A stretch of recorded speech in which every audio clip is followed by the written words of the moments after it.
Handa na ba kayo sa isa na namang paputok ni XRP? Matapos po niyang maabot ang multi-month high sa presyong $3.66, maraming crypto analyst ngayon ang nagsasabi na may tsansa na raw siyang mag-surge pa pataas. Hindi lang $4, hindi lang $5, kundi posibleng umabot ng hanggang $10. Pero teka, posible ba talaga ito? O puro hype lang ulit? Kaya sa video na ito ay pag-uusapan po natin ang mga bagong technical na signals, chart patterns, institutional adoption, at ang pinaka-importanting tanong ay ano ang impact nito para sa atin bilang mga Pinoy crypto enthusiast. Kaya yan, bago po tayo magpatuloy ay pakibasa na lamang po muna ang disclaimer dito po sa ibaba ng ating screen. At ayan mga ka-crypto, sa ngayon, si XRP ay medyo nagpapahinga. Siya po ay nasa presyong $3.29.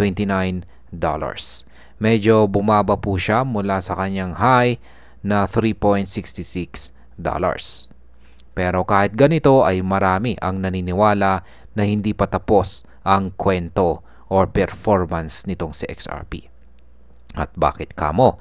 Dahil sa mga bullish indicator na nagpapakita po ng posibilidad na tataas pa ito. Isa sa mga ito ay ang bull pennant formation na makikita po sa kanyang 4-hour chart time frame. Para sa mga baguhan, ang bull pennant ay isa pong continuation pattern. Ibig sabihin ay posible pong magpatuloy pa ang kanyang pagtaas. Kapag nabasag po ni XRP ang upper trend line ng pattern na ito ay pwede raw siyang umabot ng hanggang $4.20. Ito po ay base sa flagpole height na idinagdag sa breakout point. Ayan. Isa sa mga pinakamalaking dahilan kung bakit bumalik ang lakas ni XRP ay ang matagal nang inaabangang desisyon mula sa SEC. Matapos po ang ilang taon ng laban, nagbayad na ng $50 million ang Ripple at kinumpirma na hindi po security itong sa XRP. Sa madaling salita ay malinis na po ang pangalan ni XRP sa US market. At dahil dito ay nagsimula ng pumasok ang mga institutional investors. Isa pong malaking sinyalis nito ay ang launching ng ProShares Ultra XRP ETF na sobrang laki ng epekto sa sentiment ng market. Ang resulta, umabot na po ang market cap ng XRP sa mahigit $210 billion. Ginagawa siyang ikalawa lamang kay Bitcoin at Ethereum pagdating sa laki. Ayan. Ngayon ay mayroon pong mga analyst tulad naman ni Milky Bull Crypto. Ayan, Mickey Bull Crypto na nagsasabing hindi lang $4.20 ang target ni XRP. Ayon po sa kanya ay may 1.618 na Fibonacci extension target sa XRP sa presyong $5.32. At kung magiging agresibo po ang market, kaya raw umabot na XRP sa $8.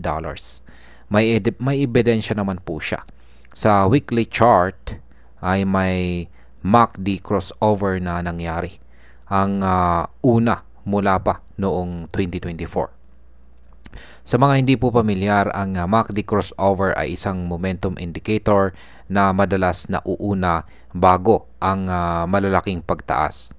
Kaya noong huling beses po itong nangyari ay nag-surge ng 450% ang presyo ni XRP. Ayan, ang XRP Dominance Index naman. Ayan, ang XRP Dominance Index. Ayan, isa pang importanteng bahagi na hindi po masyadong napapansin ay ang tinatawag na XRP Dominance Index or XRPD. Ito ay ang market share ni XRP kumpara po sa buong crypto market. Sa ngayon ay nasa 5.30% ito pero may malaking resistance sa 5.50%. Ayon po kay analyst na si Dome, kung mababasag ito, posibleng magdoble ang presyo ng XRP. Sabi nga niya, if history repeats, pwedeng tumaas daw sa XRP sa $7 to $10. Depende po sa galaw ng buong market. Yan po yung chart na ibinahagi rito ni Dome. Ayan, na nagpapakita na rin sa XRP Dominance Index. Ayan. Sa EMA naman at saka RSI. Ayan, ang EMA at saka RSI, makikita natin sa 4-hour chart na si XRP ay nasa taas pa rin na kanyang 50-day exponential moving average. Ayan. Ibig sabihin po niyan ay nananatiling bullish ang bias ng mga traders. Ang kanyang RSI naman ay nasa ayan, yung kanyang RSI ay nasa neutral level. Ayan, nasa neutral level na 50. Ayan, ang kanyang relative strength index. Ayan, hindi po pala pinakita dito sa chart. Ayan, ito po yung MACD. MACD po yan. Ayan, wala po tayo, hindi po pinakita. Pero ang ating RSI ay nasa neutral level. Kaya magandang balita ito kasi ibig sabihin ay may room pa sa XRP para tumaas bago po ito ituring na overbought. Pero mga ka-crypto, wag po tayong basta-basta magpadala sa hype. Kahit bullish po ang analysis, ay hindi pa rin po garantisado ang pagtaas. Laging may panganib o risk ang crypto. Kaya lagi po natin gamitin ang tamang risk management. Kung ikaw po ay baguhan pa lamang, huwag pong bumili dahil lang sa takot na malate. Aralin mo muna ang chart, pag-aralan ang support at saka resistance, at huwag pong basta susunod sa hype lamang. At para po sa atin bilang mga Pinoy crypto enthusiast, si XRP po ay may napakalakas na momentum. Mula po sa presyong $3.66 na multi-month high, may technical po at mga fundamental factors na nagtutulak sa kanya para maabot ang mga presyong $4.20, $5, $8 at posible pang umabot ng $10. Pero tandaan natin, ang crypto market po ay mabilis magbago. Kaya lagi po tayong maging alerto at huwag po tayong magpapadala sa hype. Ang payo ko naman para sa mga baguhan ay gamitin po natin ang bullish trend na ito para matuto.